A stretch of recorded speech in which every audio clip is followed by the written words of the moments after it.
welcome back to Mondays with Mom, the podcast where my mom, Leah, Hi.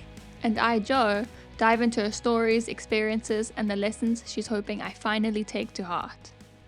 My mom has always dreamed of turning her life into a book or a movie, and this podcast is our way of making that dream come true, one episode at a time. Right, Mom? Right, Joey. Thanks again, and nice to be back. Yeah. So, what's up, Mom? Well, Joey, recently at Pilates, one of the ladies there was talking and mentioned how she gets really stressed out when people call her early in the morning or in the middle of the night. And she was asking if other people felt the same way.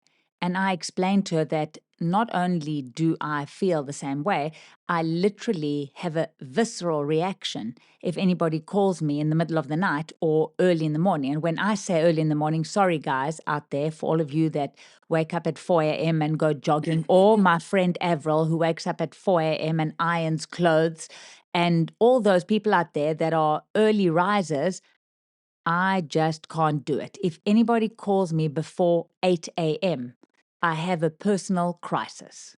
Me too. Yes, Joey, and I don't think you inherited it from me. I think it just happened to both of us.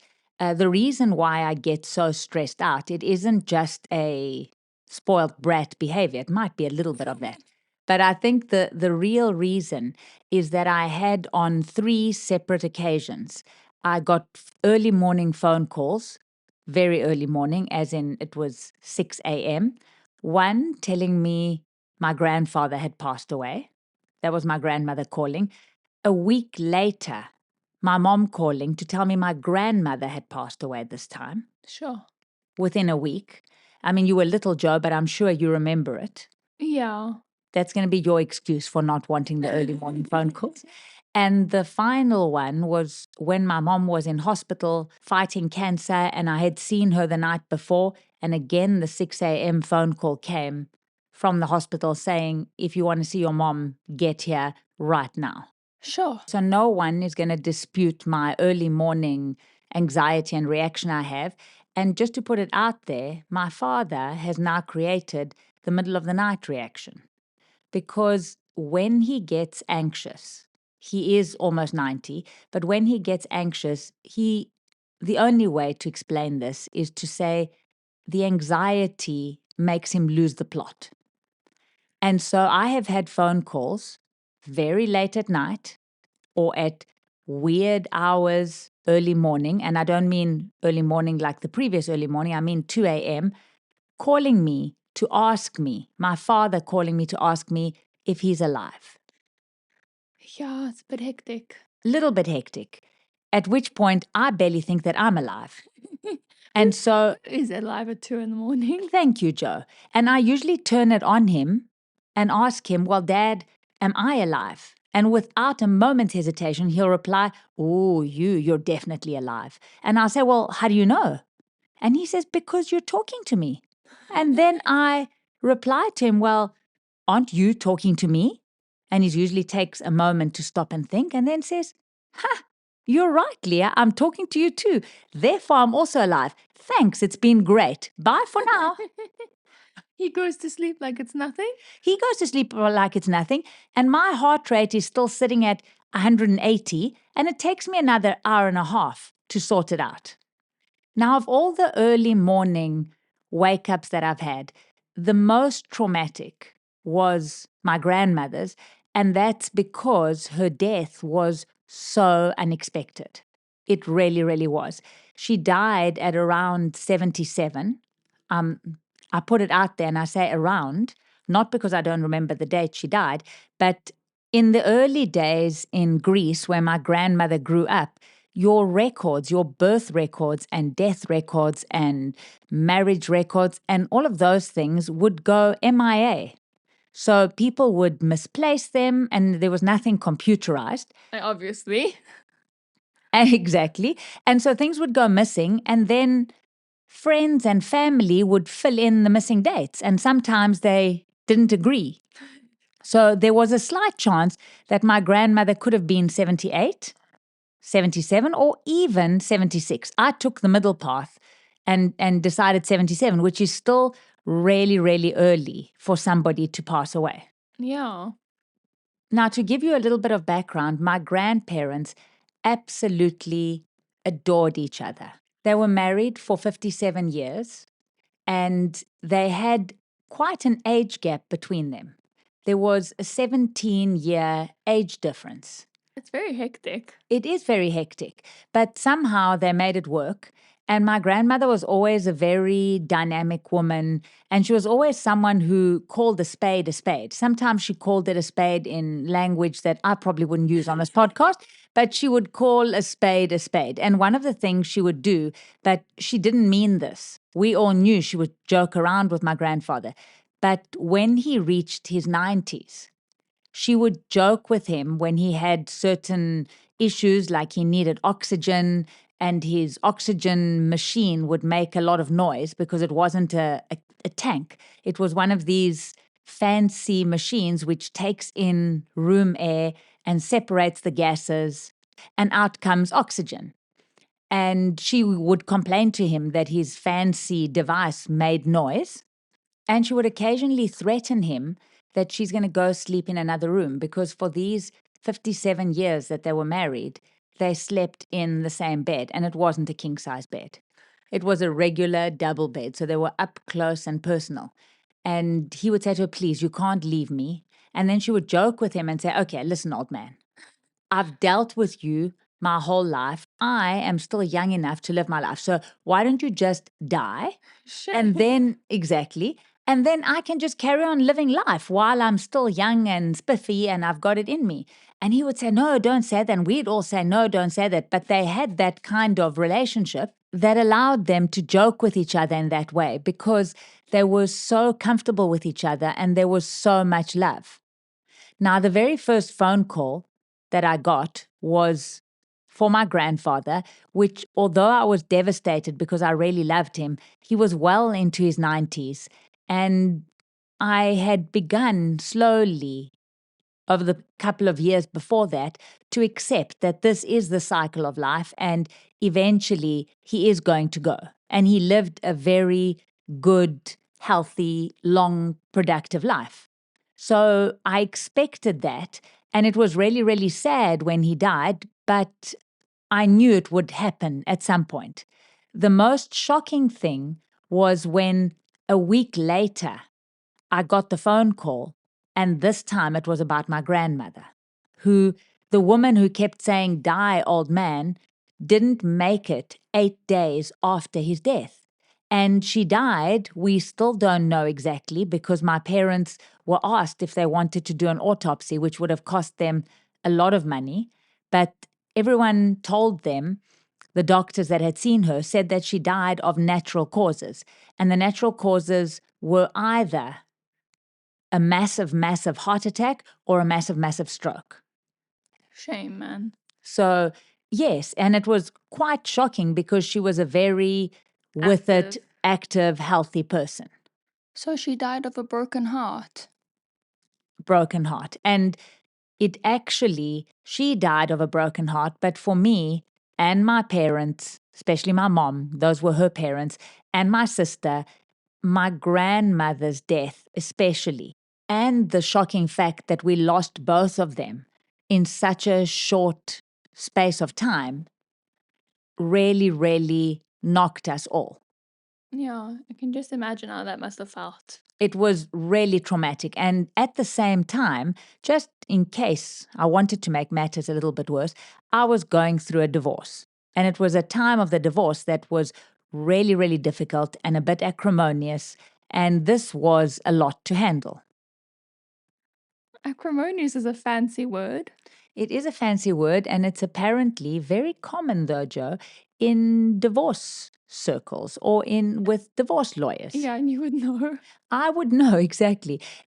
Bottom line, what it means is bitter, twisted, resentful. It means that it's not a friendly, amicable situation. Yeah. Okay. So at the time, I was dealing with a lot, and there was a lot of grief involved, and mourning and sorrow.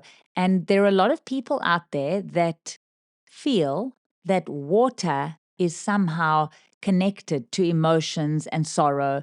I think the basic premise of that is that tears are like water. Uh-huh. And when you cry a lot, what kind of expressions would they use for lots of tears? A river? A river of tears, cry me a river, or a flood of tears. So all of those things point to grief and sadness. And often you'll see as well when people cremate their loved ones, frequently one of the places where they scatter the ashes are in the sea. So we're baptized in water, and often water seems to be very linked to life and to death and also to grief. And in certain cultures and belief systems, when you, the individual, are crying or when you are pouring out this massive emotion, it often reflects in the physical world around you as well. That's very profound. That is very profound. And usually you have almost these weird, unexplained phenomena where water is involved, and this centers around death and grief. In this particular story, the supernatural wasn't a poltergeist, it was called Jo. Is this more slander, Mom? Well, not exactly, Jo. It's just the truth. The only thing is, I suspect Jo was happy to help me pour out my grief. And the way this happened was we were in our townhouse, and at that time, which still happens today, the municipality that supplies us with the water was a little bit erratic, and we had all sorts of water problems, and we'd have repeated water interruptions. So this was happening in 2004. And I don't think a lot has changed, except Jo has grown up. And at the time, so that I don't blacken her name completely, Jo must have been around 5 years old. And during one of these water interruptions, which wasn't simply a water interruption, we were left without water for 3 days. Yeah, talk about water and grief. 3 whole days without water. 3 whole days without water, but I don't think that was the grief part. The grief part came after that. And Jo, being a little 5-year-old, which I think I mentioned in one of the recent episodes, did not sleep at night. Jo woke up in the middle of the night, and the other thing that Jo did, Allegedly. yes, Jo, I have no physical evidence to prove it was you, but all the circumstantial evidence leads to you. So I'm going to go with that. So allegedly, in the middle of the night, Jo woke up because she's also the kind of child that would drink water in the middle of the night. Other children just sleep. This one drinks water like 60-year-olds do. But that Hydration is important. hydration is very important. I think I've become the 60-year-olds as well that drink water in the middle of the night. But Jo got up and she went to the bathroom to drink water because she had finished the one that was in her cup. And she turned on the tap. And obviously, we had no water coming out of the tap because it had been shut off by the municipality. And Jo kept turning and turning and turning until the tap was fully opened. No water came out, and she did what any good, self-respecting 5-year-old would do. She just simply went back to bed, which was totally out of character for Jo because she didn't used to go back to bed. In fact, she didn't used to sleep at night at all. She would wake me up 5, 6, 7 times a night, every night. And yet this night, she decided that, nah, I've woken my mom up enough. I'm going straight to bed. Leaves the tap open as it is and goes back to bed. In my defense, and I'm saying this is allegedly because this is all hearsay, Yes. but in my defense, I had forgotten that it wasn't closed because there was no water coming out. So my little tired brain was not putting 2 and 2 together that I need to close the tap in order Yes. for no water to come out. Yes, we get that. We get that. We do get that. The other circumstance that was a mitigating circumstance, since we're using all these legal terms, made Jo's crime less severe, but the consequences were dire. Our townhouse was a very old townhouse. It had been built in the early 1960s, and although it was built really, really well, at that stage. The pipes were old. The basin was this tiny, tiny basin that wasn't very deep. And so when a flood of water came rushing out the tap at 2 a.m., when the municipality decided this will be a good time to restore the water supply, this water filled the basin in about 3 seconds and then carried on filling the room, filling everything. I woke up at 3 a.m. So this had been going on for about an hour, possibly 90 minutes. And I woke up wondering why somebody is showering in the middle of the night. Now, I would never accuse my darling Jo or even Tina. And at the time, Toko, shout out to Toko, who was my lifesaver, my housekeeper, and a few other things. She was living in the house with us. In South Africa, frequently, when you have housekeepers, you have a room for them or a little cottage for them, which is generally attached to your property or semi-detached. But in this case, Toko was helping me out. I was a single parent going through a divorce and grief, and she was living in the house with me and helping me out. And I got up feeling a little bit annoyed, wondering why Toko would choose 3 a.m. to shower. I thought my sleep was really, really important, considering Jo didn't used to give me very much. But I didn't want to moan at Toko because she was such a great help. And so I allowed her to shower, or what I thought was happening.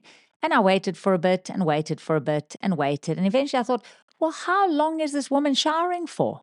It's now time for everyone to get some sleep. And I decided, that's it. I'm going to get up and moan at Toko and tell her that this is not the right time of night to be showering.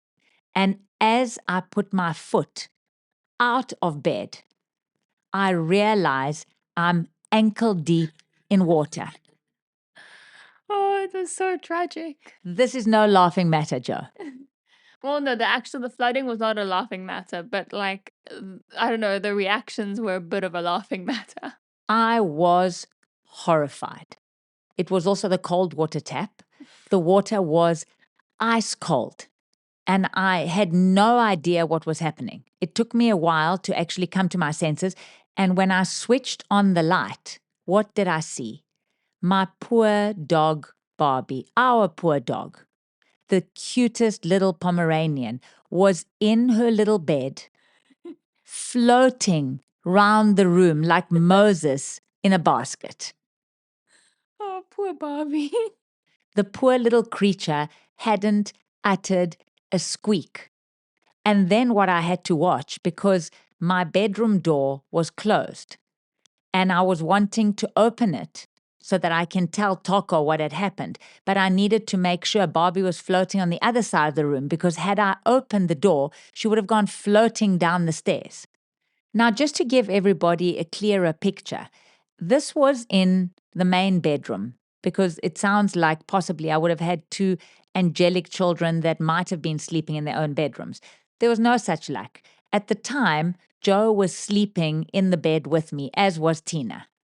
I think from sheer exhaustion, I didn't wake up when Jo got out of bed. Now, the bathroom where the perpetrator allegedly left the tap open was the bathroom that was en suite to the main bedroom.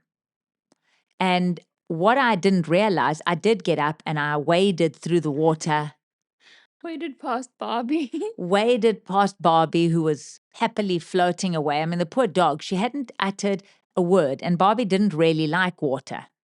She hated it. Exactly. And I turned off the tap and hadn't realized that the water must have been running for that long, that it had already seeped under the door and had started seeping into Toko's bedroom and also going down the stairs.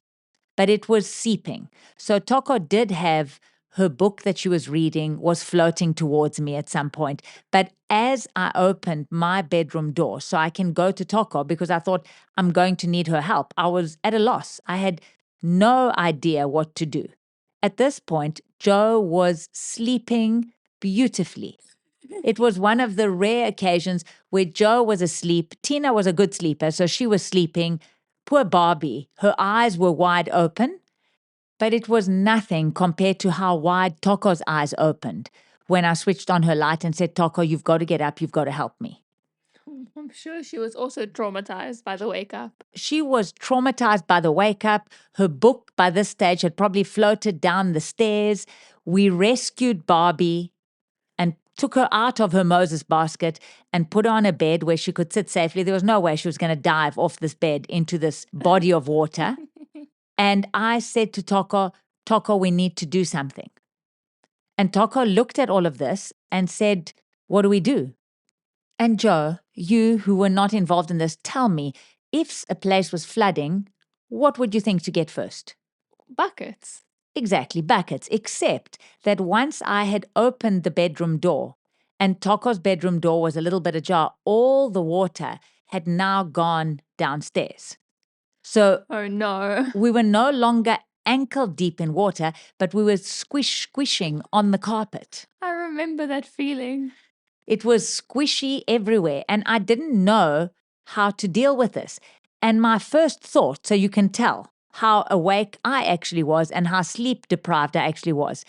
My first thought came because we had been watching one of these telesales, telemarketing programs with Toko. Yeah, those infomercials. The infomercials. And I had bought Toko. There was this infomercial where there was this orange cloth. And this man would pour water onto a carpet or onto a table, and this orange cloth would come out. The orange cloth was probably a meter by a meter. And you would put this down, and it seemed to soak up all the water. And this advert was so good that I'd actually purchased one of those. Wow. And I said to Toko, Toko, I know what we'll do. Please, will you go and fetch me the absorbent cloth? And Toko looked around and surveyed the scene of sloshy carpets everywhere, and the completely ludicrous suggestion of mine, and she literally sat down in the sloshiness and just laughed. She laughed and laughed and laughed and laughed. She was killing herself laughing. In fact, she was rolling with laughter, so she was soaking wet, and wasn't a good thing because we had to use one of our few towels that we had available to dry her. What a scene. It was a scene, Jo. And I was so overwhelmed. When it was morning, and I don't think it was completely a godly hour, I may have waited, may not have, I called my sister. And I thought she will help me out. Shout out to Cleo, who's helped me out on so many occasions. I thought she'll know what to do because I had no clue. And Cleo sent me this company who decided for some reason they were going to put water onto the carpets in order to suck it up. No. It was the most ridiculous thing I'd ever seen. And by the time these people had left, there was water everywhere. They arrived with these water tanks, and I couldn't understand why their water tanks were already full. They had this process.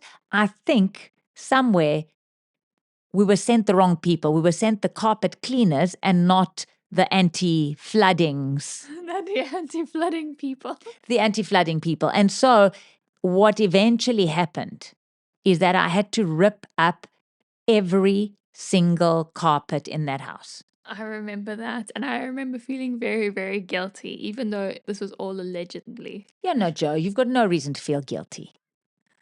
I felt very guilty every time my foot touched a spike where the carpets were meant to go. Yes, so that was the thing now. I had two young children, a 5-year-old and a 3-year-old. And a little dog. And a little dog. And everywhere where the carpets were attached, there were spikes on the floor that had been glued onto the floor on pieces of wood, holding the carpet down. And once the carpets were ripped up, those spikes were exposed. And the second company that had come to rip up or lift up all our carpets and the felt that was underneath because everything was soaked, had explained to us that because we didn't have a false ceiling downstairs, or the only thing we had was this very thick concrete floor, that had been laid in the 1960s. And I was told that it would take at least 6 weeks for this floor to dry, and it had to be left open. And as the floor dried, it would get this chalkiness on it. So everything I owned, I remember putting on my pants, and I was wearing black because my grandmother had passed away.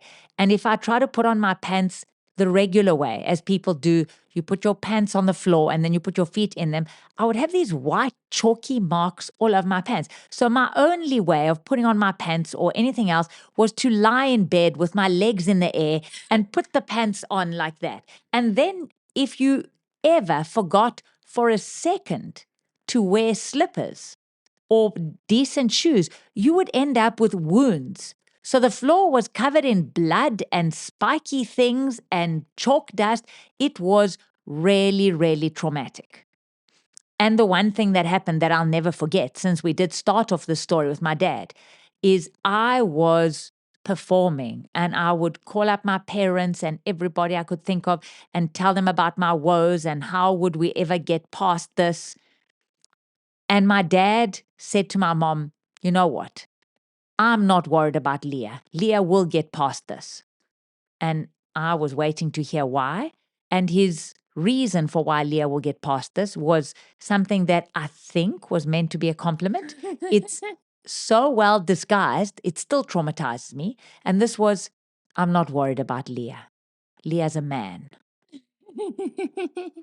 You're the man, Mom. Yes, I'm not 100% sure about that, but I did realize that with things like this in life, what doesn't kill you makes you stronger. Wise words. Totally, Joe. And the fact that I had to deal with this flood, my lack of sleep, a divorce, and 2 deaths in the family, I really, really feel definitely put me in running for the Iron Woman competition. Weren't you going to lift a tire? Ha ha, Joe. At that point in time, trust me, lifting my spirits took a lot more effort than lifting a tire. But we all survived it and we're here to tell the tale. And So all is well. all is well, and now we can look back and laugh at it. And we understand that all people grieve in their own way and in different ways, but my household took it to a new level. Ha ha. Yes, Joe. And on that note, what are the lessons that we've learned from this story? Okay, well, I'd say the most important and most profound lesson is yesterday's disasters. We can look back on them today and they can make us smile and laugh. And in the end, they actually bonded us closer together. Oh, that's a good one. I'm going to say that always close your taps after you open them. Yes, I think that was very appropriate coming from you, Joe. The other one I would say is just in case, make sure your dog beds are water resistant and they float. Also, I learned the hard way that absorbent cloths were designed for leaks and spills and not for floods. Finally, I would say, for everyone out there going through a tough time, it isn't funny while it's happening, but know that you're a lot more resilient than you think you are. Exactly. And I think it's time to also talk about what we're grateful for this week. Firstly, I would say that I am extremely grateful for the support of my family and of Toko. And I'm really grateful that we can use the experience as material for our podcast and we can actually look back at it and laugh right now. I'm also really grateful that we can laugh about it now. I'm sure you are. Allegedly. And on that incriminating note, Yes, I agree. thanks for listening. Make sure to subscribe to us if you haven't. Follow us on Facebook and Instagram. Yes, please do. We really hope you enjoyed this week's episode. And tune in next week for another episode of Mondays with Mom. Thanks. Bye. Bye.